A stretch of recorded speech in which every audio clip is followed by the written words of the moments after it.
अस्सलाम वालेकुम everyone, welcome to our channel classes by Sogra. बच्चों, आज मैं आप लोगों को पढ़ाऊंगी उर्दू दरक्सा बुक का चैप्टर नंबर 11 जिसका नाम है आर्यभट्ट और तरेगना। और आज हम इस चैप्टर में आर्यभट्ट और तरेगना के बारे में जानेंगे।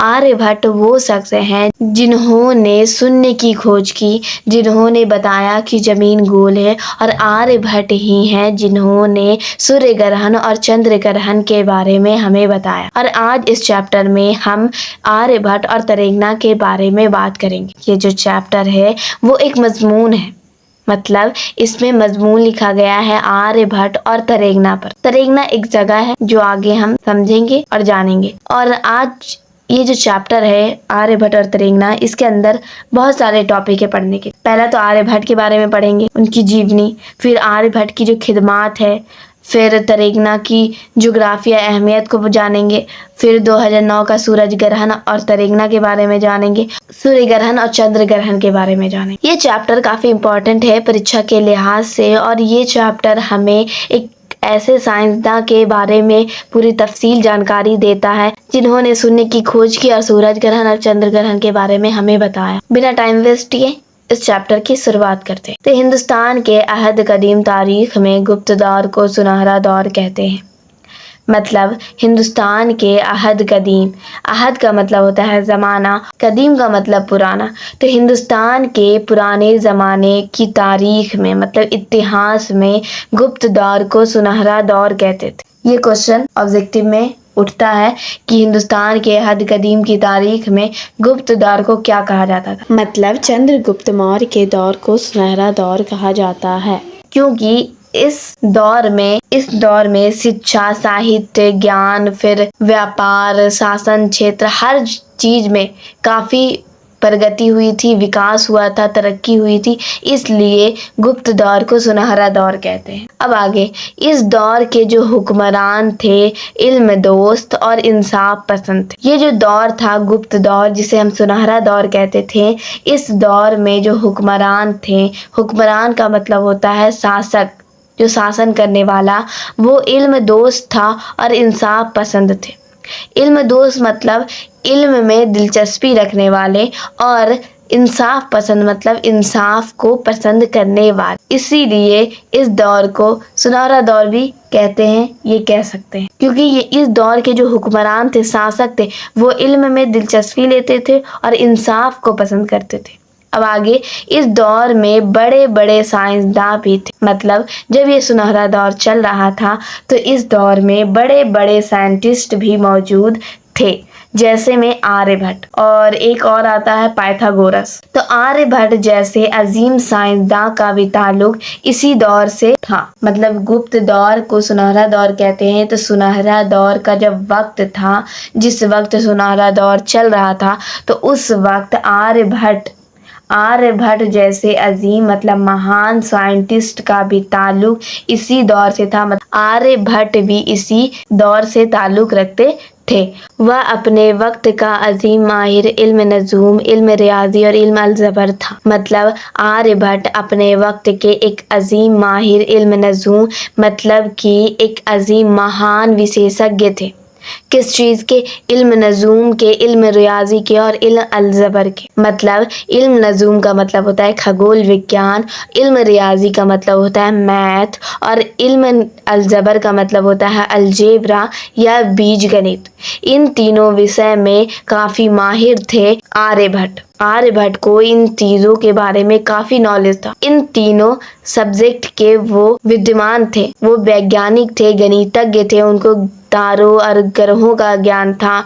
फिर अलजेब्रा के बारे में उनको ज्ञान था। अब मशहूर माहिर आलिम रियाजी पाइथागोरस की रहनुमा आर्यभट्ट ने की थी। मतलब मशहूर माहिर आलिम रियाजी, मतलब जो मैथ में मशहूर फेमस थे पाइथागोरस, उनकी भी रहनुमाई की थी आर्यभट्ट ने। मतलब पाइथागोरस जो थे वो आर्यभट्ट से राय लिया करते थे, और आर्यभट्ट उनकी प्रतिनिधित्व करते थे, उनको राय देते। अब जानते हैं आर्यभट्ट की पैदाइश के बारे में। तो आर्यभट्ट जिनकी पैदाइश पटना के मगरिब में खगोल में 476 हिजरी में हुई। मतलब आर्यभट्ट की पैदाइश पटना के मगरिब मतलब पश्चिम की ओर एक जगह है खगोल, वहाँ 476 ईस्वी में हुई है। 476 ईस्वी में हिजरी में आर्यभट्ट की पैदाइश हुई है और पटना के मगरिब खगोल में। सोचे इतने बड़े साइंसदान जिन्होंने बहुत सारी चीज़ों के बारे में बताया, वो हमारे राज्य बिहार से हैं। कितनी गर्व की बात है, फ़ख्र की बात है हमारे लिए। आर्यभट्ट की वफ़ात 564 ईस्वी में हुई है। मतलब जब आर्यभट्ट की उम्र 88 साल थी तब उनकी वफ़ात हुई है और 564 हिजरी में। आर्यभट्ट जिनका ताल्लुक इल्म नजूम से था, मतलब आर्यभट्ट का जो ताल्लुक था वो इल्म नजूम मतलब खगोल विज्ञान से था। खगोल विज्ञान जिसके अंदर सैयारों के बारे में बात होती है, सैयारों के बारे में पढ़ाई होती है, सैयारों के मुतल्लिक उसमें चीज़ें होती है, तो उसे ही हम कहते हैं इल्म नजूम। तो आर्यभट्ट का जो ताल्लुक था वो इल्म नजूम से था, खगोल विज्ञान से था। अब जानते हैं आर्यभट्ट की खिदमात के बारे में। पटना शहर के 30 किलोमीटर जनूब में मसूरी के नज़दीक अपने तहकीक कामों के लिए एक तजुर्बागाह कायम किया था। मतलब आर्यभट्ट ने पटना शहर से 30 किलोमीटर जुनूब का मतलब होता है दक्षिण, तो पटना शहर से 30 किलोमीटर दक्षिण की ओर मसूरी के नज़दीक एक जगह है तरेंगना, और तरेंगना में अपने तहकीकी कामों के लिए एक तजुर्बागाह कायम किया था। तरेंगना में ही बैठकर आर्यभट्ट ने अपने मशहूर तसनीफ मतलब अपने मशहूर किताब आर्य सिद्धांत और तंत्र लिखा था। तरेंगना अभी मैंने बताया कि अपने तहकीकी कामों के लिए एक तजुर्बागाह कायम किया था, मतलब तजुर्बा करने के लिए तरेंगना में ही बैठकर उन्होंने एक अपनी मशहूर काफ़ी फेमस तसनीफ लिखी थी जिसका नाम था आर्य सिद्धांत और तंत्र। और आर्यभट्ट थे जो दुनिया के पहले साइंसदान थे जिन्होंने अपने तहकीकात से साबित किया कि ज़मीन जो है वो गोल है और जो ज़मीन है वो सूरज का तवाफ़ करती है, मतलब सूरज के चारों ओर घूमती रहती है ज़मीन। और उन्होंने ही बताया सूरज ग्रहण और चांद ग्रहण के बारे में, और काफ़ी तफसील मालूमात दी है सूर्य ग्रहण और चांद ग्रहण के बारे में। और 2009 में होने वाला सबसे बड़ा सूर्य ग्रहण के बारे में आर्यभट्ट ने 1500 साल पहले ही उसके बारे में जानकारी दे दी थी, इत्तला दे दी थी। अब चलिए जानते हैं कि तरेंगना की ज्योग्राफी अहमियत। मतलब जिस जगह आर्यभट्ट अपना तजुर्बागाह कायम किए थे अपने तहकीक करने के लिए, तरेंगना जिस जगह पर, उसकी जो भौगोलिक अहमियत है, जो भौगोलिक महत्व है, उसको जानेंगे अभी। और आइए जानते हैं कि जो तरेंगना है वो पटना से दक्षिण जानिब 30 किलोमीटर की दूरी पर मसूरी सब डिवीज़न में वाक़या है। मतलब जो तरेंगना है वो पटना से दक्षिण की जानिब जाएंगे 30 किलोमीटर दूर तो वहाँ एक मसूरी जगह मिलेगा, और मसूरी सब डिवीज़न में वाक़या है। मतलब मसूरी जगह है और उसका जो अनुमंडल है, मतलब मसूरी अनुमंडल के अंतर्गत ये जगह आता है तरेंगना पटना से दक्षिण की ओर 30 किलोमीटर दूर जाएंगे तो मसूरी एक जगह है जिसके अनुमंडल के अंदर, अनुमंडल आप लोगों ने पढ़ा होगा सिविक्स में, तो उसी के अंदर तरेंगना आता है। आगे पटना गया रेलवे लाइन में मसूरी स्टेशन का नाम तरेंगना रखा गया। जो पटना से गया के बीच जो रेलवे लाइन है, रेलवे पटरी है, उसमें जो मसूरी स्टेशन है, जिस मसूरी जगह में जो मसूरी स्टेशन है उसका नाम रखा गया तरेंगना।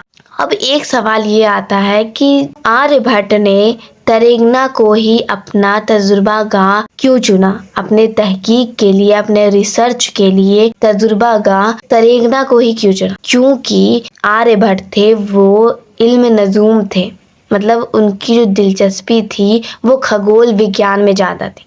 और खगोल विज्ञान का मतलब होता है तारे से मुतल्लिक।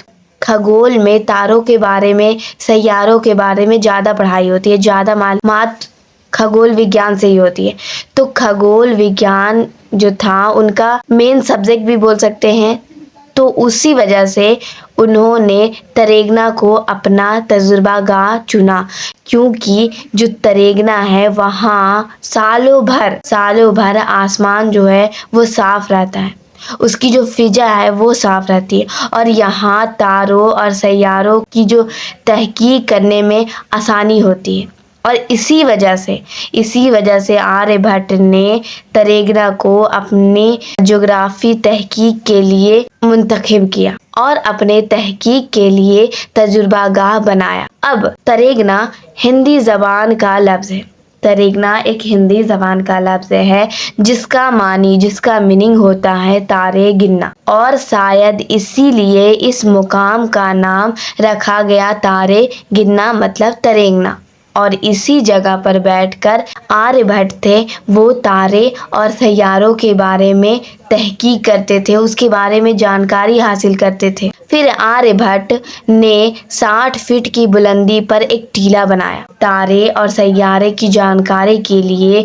तरेगना में ही 60 फीट की बुलंदी पर मतलब 60 फीट की ऊंचाई पर एक टीला बनाया, जिस पर बैठकर वो तारे और सैयारों से मुतल्लिक तहकीक करते थे। तरेगना का इलाका पश्चिम में सोन नदी और पूरब में पुनपुन नदी तक फैला हुआ है। मतलब तरेगना के पश्चिम में सोन नदी और पूरब में पुनपुन नदी है, और वहाँ तक मतलब सोन नदी तक और इधर पूरब में पश्चिम नदी तक तरेगना फैला हुआ है। और ये था तरेगना के बारे में सारी उसकी भौगोलिक महत्व। और आई होप आप लोगों को समझ में आया होगा कि आर्यभट्ट ने अपने तहकीक के लिए जो तजुर्बागाह चुना था वो तरेगना को ही क्यों चुना था, और तरेगना की क्या खासियत है ये भी मैंने आप लोगों को बता दिया यहाँ पे। आई होप समझ में आया होगा। अब चलते हैं और जानते हैं कि ग्रहण किसे कहते हैं और चांद ग्रहण और सूर्य ग्रहण क्या है।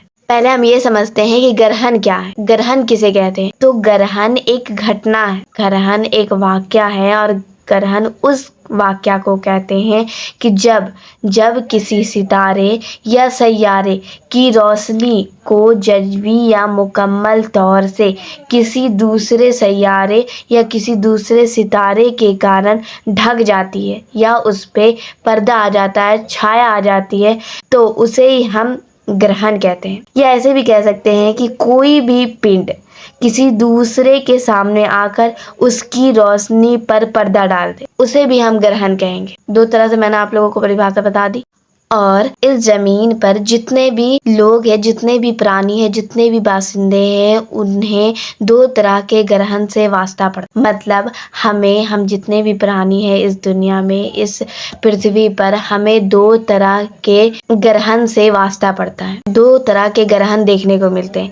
पहला तो है सूर्य ग्रहण और दूसरा है चांद ग्रहण। और ये ग्रहण उस वक्त वाक़या होता है, उस वक्त घटित होती है जब एक सैयारा किसी दूसरे सितारे या दूसरे सैयारे पर अपना साया डालता है या पर्दा पड़ जाता है, उसी को हम कहते हैं ग्रहण। तो अब हम समझते हैं कि ग्रहण के प्रकार, ग्रहण के किस्म। तो सबसे पहले हम चांद ग्रहण के बारे में जानेंगे कि चांद ग्रहण कैसे लगता है। तो सुने मेरी बात कि जो सूर्य है वो अपनी जगह स्थिर है, अपने जगह रुका हुआ है, और जो पृथ्वी है वो सूर्य के चक्कर काटती है, और जो चंद्रमा है वो पृथ्वी का चक्कर काटती है, मतलब पृथ्वी का तवाफ करती है, पृथ्वी के चारों ओर घूमती है। तो जब ऐसी घटना होती है कि जो सूर्य और चंद्रमा के बीच पृथ्वी आ जाए, जब दोनों अपने अपने जगह पर, पृथ्वी सूर्य का चक्कर काट रही और मून जो है वो अर्थ का चक्कर काट रही है, जब ऐसा वाक़या आता है, ऐसा घटना आता है कि सूर्य और चंद्रमा के बीच पृथ्वी आ जाती है, सूर्य और चंद्रमा के बीच पृथ्वी आ जाती है, तो जो सूर्य से आने वाली किरणें चंद्रमा पे पड़ती है वो पृथ्वी के वजह से रुक जाती है, तो जिस वजह से सूर्य ग्रहण लगता है। यहाँ पर क्या होता है ना कि जो सूर्य से किरणें आ रही, जो चंद्रमा पे पड़ती है, वो पृथ्वी के वजह से रुक जाती है, वो पृथ्वी पर ही पड़ती है और चंद्रमा पर नहीं जाती। जब हम पृथ्वी से देखेंगे चांद है वो काला दिखाई दे। जब सूर्य और चंद्रमा के बीच पृथ्वी आ गई तो सूर्य की रोशनी चंद्रमा पे नहीं पहुंच पा रही है, जिसकी वजह से चंद्रमा जो है वो हमें काला दिखाई देगा और इसी को हम कहेंगे चंद्र ग्रहण। मतलब सूर्य की किरणें नहीं पहुंच पाएगी, जिसकी वजह से चांद का जो हिस्सा है वो हमें काला दिखाई पड़ेगा और इसे ही हम कहेंगे चंद्र ग्रहण। और अब हम समझते हैं कि सूर्य ग्रहण किसे कहते हैं। सबसे पहले तो हम लोग ग्रहण समझ लिए और चंद्र ग्रहण समझ लिए। अब समझते हैं कि सूर्य ग्रहण किसे कहते हैं। अब समझते हैं कि सूर्य ग्रहण, तो सूर्य अपने जगह स्थित है और जो पृथ्वी है वो सूर्य के चक्कर काट रही है, तवाफ कर रही है, और जो मून है वो पृथ्वी का तवाफ कर रही है। अब यहाँ पे ऐसी घटना घटती है, सूरज और जमीन के बीच चांद आ जाती है। जब चांद आएगी बीच में सूर्य और पृथ्वी के बीच, तब सूर्य ग्रहण लगता है। मतलब यहाँ पे क्या होता है ना कि जो सूर्य से जो आने वाली किरणें जो हमारी पृथ्वी पर पड़ती थी वो चंद्रमा की वजह से रुक जाती है। सूर्य की जो किरणें हैं वो मून पे पड़ती है, मतलब चांद पे पड़ती है, हमारी पृथ्वी तक नहीं पहुंच पाती है, जिसके वजह से हम जो सूर्य है वो पृथ्वी से देखने पर काला दिखाई पड़ता है और इसी को हम कहेंगे सूर्य ग्रहण। सूर्य जो है अपनी जगह पे स्थित रहेगा और पृथ्वी जो है सूर्य का चक्कर काटेगी और मून जो है वो पृथ्वी का चक्कर काटेगी। तो जब चक्कर काटते काटते दोनों अपना कार्य कर रही है, अपना काम कर रही, और जब ऐसा घटना घटेगी कि जो सूर्य है और पृथ्वी जो है उनके बीच में चांद आ जाएगी और इसी वजह से सूर्य ग्रहण लगता है। क्योंकि सूर्य की जो किरणें हैं, सूर्य की जो रोशनी है वो हमारी पृथ्वी तक नहीं पहुंच पा रही, क्योंकि बीच में जो है वो मून आ गया पर्दा बनकर, क्योंकि इसकी जो सारी किरणें हैं मून पर जा रही, हमारे पृथ्वी पर नहीं जा रही।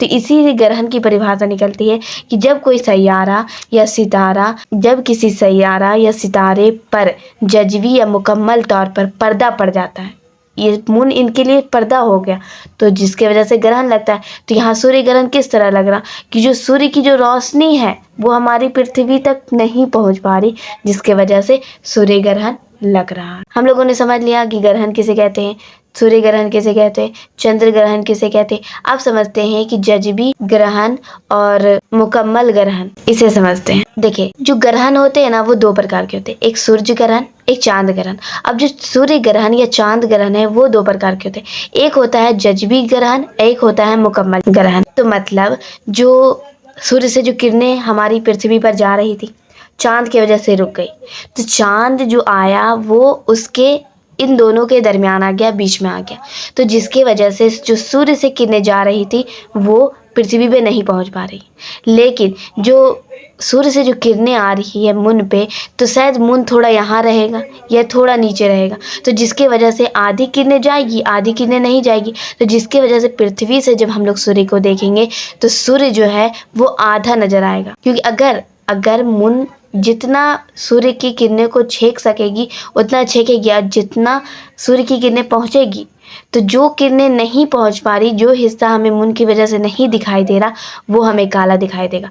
तो वो उससे कह सकते हैं कि सूर्य को जो ग्रहण लगा है वो आंशिक तौर पे लगा है, पर जज़वी ग्रहण लगा है जब सूर्य और पृथ्वी के बीच एकदम बीचों बीच में, एकदम दरमियान में मून आ जाएगी, एकदम बीच में, कि इसकी किरणें इसके तक जरा सा भी पहुंचने नहीं देगी, तब लगेगा मुकम्मल ग्रहण, पूरा काला दिखाई देगा, क्योंकि उसकी जरा सा भी रोशनी हमारे पृथ्वी तक नहीं पहुंच रही। जहाँ जहाँ सूर्य की जितनी किरणें नहीं पहुंचेगी या जो अंश मून कवर कर लेगी, तो वो हमारे पृथ्वी तक नहीं पहुंच पाएगा, जिसकी वजह से पूरा सूर्य जो है वो काला दिखाई देगा, जिसके वजह से हम इसे कहेंगे कि जो ग्रहण लगा है वो मुकम्मल लगा है। और अगर थोड़ा जैसे मून थोड़ा ऊपर ही रहा और ग्रहण लगा, तो जिसकी वजह से थोड़ी रोशनी पहुंची या थोड़ी नहीं पहुंची, तो जिसमें सूर्य आधा काला दिखाई देगा और जो आधा जिस सूर्य का जैसा रंग है वैसा दिखाई देगा, तो उसे कहेंगे हम जज़वी ग्रहण लगा है। अब जानते हैं कि 2009 का सूर्य ग्रहण और तरेगना, मतलब 2009 का जो सूर्य ग्रहण लगा था और तरेगना के बीच ताल्लुकात भी जानेंगे। 2009 में जो सूर्य ग्रहण लगा था उसकी क्या विशेषता है, क्या खुसूसियात है, ये सब जानेंगे। 21वीं सदी का सबसे बड़ा सूरज ग्रहण 22 जुलाई 2009 को पेश आया। मतलब हम जिस सदी में रह रहे हैं 21वीं सदी है और उस सदी का सबसे बड़ा सबसे विशाल जो सूर्य ग्रहण था वो 22 जुलाई 2009 को पेश आया। और ये जो सूर्य ग्रहण था वो 1500 साल पहले आया था और उसके बाद मतलब 1500 साल बाद 22 जुलाई 2009 को पेश आया। बहुत बड़ा सूर्य ग्रहण था। अमेरिका के साइंस तहकीक इदारा नासा के एक साइंसदान जे एंडरसन 20 सालों से 2009 में पेश आने वाले इस सूरज ग्रहण पर तहकीक काम कर रहे थे। मतलब जो अमेरिका के साइंस तहकीक इदारा है, वो जो साइंस रिसर्च संस्था है उनका, वो नासा है। नासा एक रिसर्च सेंटर है, एक रिसर्च का एक इदारा है, एक संस्था है। उसमें जो उनके साइंसदान थे जे एंडरसन, वो 20 साल से इस 2009 में आने वाले सूर्य ग्रहण पर खूब रिसर्च कर रहे थे। काफ़ी रिसर्च की उन्होंने। इस 2009 में जो पेश आने वाला सूर्य ग्रहण था उस पर उन्होंने बहुत सारी तहकीक की और 2008 में उन्होंने 20 सफ़ात पर मुश्तमल एक तफसील रिपोर्ट पेश की। मतलब जो अमेरिका के जो साइंसदान थे, साइंसदान को इंग्लिश में कहते हैं साइंटिस्ट और हिंदी में कहते हैं वैज्ञानिक। तो जो अमेरिका के जो साइंटिस्ट थे, साइंसदान थे, उन्होंने 2008 में ही 200 सफ़ात मतलब 200 पेज में एक तफसील रिपोर्ट तैयार की थी जो 22 जुलाई 2009 को पेश आने वाली थी सूर्य ग्रहण उसके बारे में। और उसके बारे में तफसील जानकारी सबको दी और लोगों को जो सूर्य ग्रहण देखने का जो मुकाम बताया, जगह बताया, वो मुनासिब जगह, मुनासिब तरीन मुकाम बताया तरेगना को। मतलब उन्होंने बताया कि तरेगना ही है जो बेस्ट जगह है सूर्य ग्रहण को देखने का। और वो इसलिए है, मैंने शुरू में भी बताया कि तरेगना में जो उनकी जो फ़िज़ा है और उनकी जो आसमान है वो काफ़ी साफ़ रहती है। वहाँ की फ़िज़ा भी काफ़ी साफ़ रहती है। मतलब बादल छाने की संभावना बहुत ही कम होती है और धूप की जो गर्मी होती है, तमाज़त होती है, वो दूसरे शहरों के मुकाबले 43% ज़्यादा होता है। और उन्होंने बताया कि अगर हमें सूर्य ग्रहण देखना है तो इसके लिए सबसे बेस्ट जगह है, जो मुनासिब तरीन जगह है, प्रतिकूल जगह है, वो है तरेगना। और इस वजह से 2009 का सूर्य ग्रहण और तरेगना के बीच एक ताल्लुकात पैदा हुआ। वो इसलिए क्योंकि इससे आर्यभट्ट का भी नाम आया, क्योंकि आर्यभट्ट ने अपना तजुर्बागाह भी इसी जगह तरेगना में ही बनाया था। क्योंकि जो तरेगना है वहाँ के बादल साफ रहते हैं, वहाँ बादल छाने का संभावना है वो बहुत कम है और धूप की तमाज़त वहाँ बहुत ज़्यादा रहती है। तो जिसकी वजह से वहाँ सूर्य ग्रहण देखना या सैयारा या सितारों से कोई भी मुतल्लिक बात जानना बहुत आसान होता। तो इसीलिए उन्होंने भी कहा कि अगर हम लोगों को सूर्य ग्रहण देखना है तो हमें मुनासिब तरीन जगह यही है तरेगना, वहीं जाकर देखना होगा। आर्यभट्ट ने इस सूरज ग्रहण के बारे में 1500 साल पहले ही हमें बताया था कि 2009 ईस्वी को मतलब 15 साल बाद ये सबसे बड़ा सूरज ग्रहण लगेगा। और आज के साइंटिस्ट 9 से पहले इस बात की जानकारी हासिल कर सके, लेकिन आर्यभट्ट ने इसके बारे में बहुत साल पहले ही मतलब 1500 साल पहले ही बता दिया था कि 2009 में 21वीं सदी का सबसे बड़ा सूर्य ग्रहण लगेगा। 2009 जुलाई के पूरे महीने में गैर मुल्की और मुल्की अखबार छपने लगे। मतलब 2009 का जो जुलाई महीना आया, पूरे महीने में 2000 जुलाई का पूरा महीना गैर मुल्की और मुल्की मतलब जो हमारे मुल्क के अखबार थे और जो हमारे गैर मुल्क मतलब विदेशों के जो मुल्क थे वहाँ इसके बारे में न्यूज़ छपने लगा, अखबार छपने लगे। और मुल्क और गैर मुल्क के साइंसदान जुलाई 1909 को बिहार की राजधानी पटना पहुंचने लगे। मतलब मुल्क मतलब हमारे देश के साइंटिस्ट और गैर मुल्क जो गैर देश है, जो विदेश के लोग थे, वहाँ के साइंटिस्ट भी 22 जुलाई 2009 को बिहार पहुँचे। बिहार क्यों पहुँचे? कि तरेगना जो है वो बिहार के पटना ज़िला में है, मतलब पटना के अंदर आता है। तो सारे साइंसदान मुल्क और गैर मुल्क के साइंसदान बिहार पहुंचे और बिहार के राजधानी पटना पहुंचे। अमेरिका के नासा और इसरो जैसे साइंस तहकीकी इदारों के साइंसदानों की टीम भी पहुंच गई। मतलब अमेरिका से नासा और इसरो जैसी साइंस तहकीकी इदारे, मतलब मैंने बताया तहकीक इदारा का मतलब होता है रिसर्च सेंटर। तो जो अमेरिका के रिसर्च सेंटर है नासा और इसरो, वहाँ के साइंसदान आए, उनकी सारी टीम आई, पहुंची कहाँ, बिहार की राजधानी पटना। फिर पोलैंड एक देश है, वहाँ के साइंसदानों की टीम आई पटना। फिर दिल्ली और नैनीताल के रिसर्च इंस्टीट्यूट के जितने भी साइंसदान थे वो भी तरेगना पहुंचे। मतलब नासा से आए, इसरो के साइंसदान आए, फिर पोलैंड के साइंसदान आए और दिल्ली और नैनीताल रिसर्च इंस्टीट्यूट के भी साइंसदान तरेगना पहुंच गए। हजारों की तादाद में आम लोगों की भी खास किस्म का चश्मा लगाए इंतजार कर रहे हैं। मतलब मुल्क से, गैर मुल्क से साइंसदान आए और मुल्क के अंदर जितने भी आवाम थे, जनता थी, वो हजारों की तादाद में तरेगना पहुंची और एक खास किस्म का चश्मा लगाए हुए, क्योंकि सूर्य ग्रहण को नंगी आंखों से देखना खतरनाक साबित हो सकता है। वो हमारी आंखों की रोशनी छीन सकती है, मतलब हमारी आंखों की रोशनी उस वजह से जा सकती है। तो इसीलिए जो लोग हैं वो सूर्य ग्रहण को देखने के लिए एक किस्म का चश्मा लगा के आते हैं, जो सूरज ग्रहण देखने के लिए बनाया गया है। उस किस्म का चश्मा लगा कर आते हैं और देखने का इंतज़ार करते हैं कि कब वो घड़ी आए कि वो जो सबसे बड़ा सूर्य ग्रहण है 21वीं सदी का, वो देख पाएँ। आखिरकार वो समय आ गया और वो दिन आ गया 22 जुलाई 2009 का, और सुबह के 5:29 और 58 सेकंड का लम्हा भी आ गया, जिसे मुल्क और गैर मुल्क के लोगों को शिद्दत से उस वक्त का इंतजार था और वो लम्हा फाइनली आ ही गया। जब वो 5:29 और 58 सेकंड का लम्हा जैसे ही आया, अचानक सारी तरफ अंधेरा छा गया, आंधी आ गई, तूफान आ गया, चारों तरफ एक अजब तरह का माहौल छा गया और जो जानवर थे, परिंदे थे, वो अपने घोंसले की तरफ रवाना हो गए,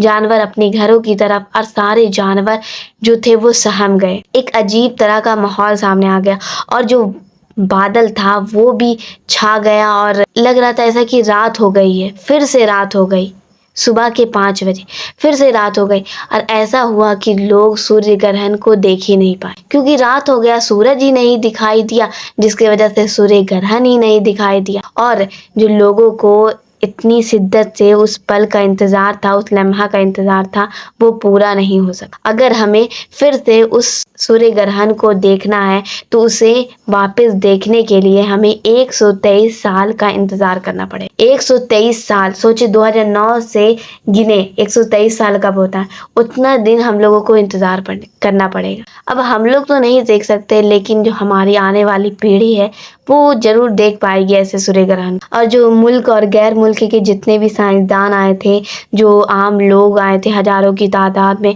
वो वापस सोने लगे। मतलब जिस उम्मीद के साथ वो आए थे तरेगना की वो देख पाएंगे, कि तरेगना की जो बात है कि वहाँ कभी बादल नहीं छाता, वहाँ धूप बहुत तेज रहती है, वहाँ की जो गर्मी है तरेगना की वो 43% से भी ज्यादा है, 43% से भी ज्यादा। लेकिन अफसोस की बात यह है कि ये जो जितनी इसके लिए तैयारियां हुई या जितने भी इसके लिए तहकीक हुई, सारी की सारी ज़ाया हो गई, सारी मेहनत ज़ाया होगी सारे साइंसदान के, और जो लोग आए थे देखने के लिए उनकी तमन्ना ही रह गई, क्योंकि कुदरत के आगे किसी की नहीं चलती। आई होप आप लोगों को समझ में आया होगा ये चैप्टर आर्यभट्ट और तरेगना। मैंने बहुत ही आसान और तफसील तरीके से इसे बताया है। आई होप आप लोगों को समझ में आया होगा। और इस चैप्टर में जो जो बातें बताई गई थी वो मैंने आप लोगों के सामने नोट करके सारी बातें को लिख दी और आप लोगों को बता दिया। और इसके अलावा और कुछ भी नहीं है इस चैप्टर में। जो जो बातें बताई गई थी इस चैप्टर से रिलेटेड मैंने सारी बातें आप लोगों को लिख के बता दी, और आई होप आप लोगों को समझ में आया होगा। फिर भी अगर आप लोगों को इस चैप्टर से कोई भी कन्फ्यूज़न हो, किसी भी तरह का कन्फ्यूज़न हो, तो आप हमसे कमेंट बॉक्स में पूछ सकते हैं। और अगर आप लोगों को ये पूरा चैप्टर अच्छे तरीके से समझ में आ गया हो तो प्लीज़ मेरी इस वीडियो को लाइक करें, चैनल को सब्सक्राइब करें और अपने दोस्तों में शेयर भी करें। Thank you for watching.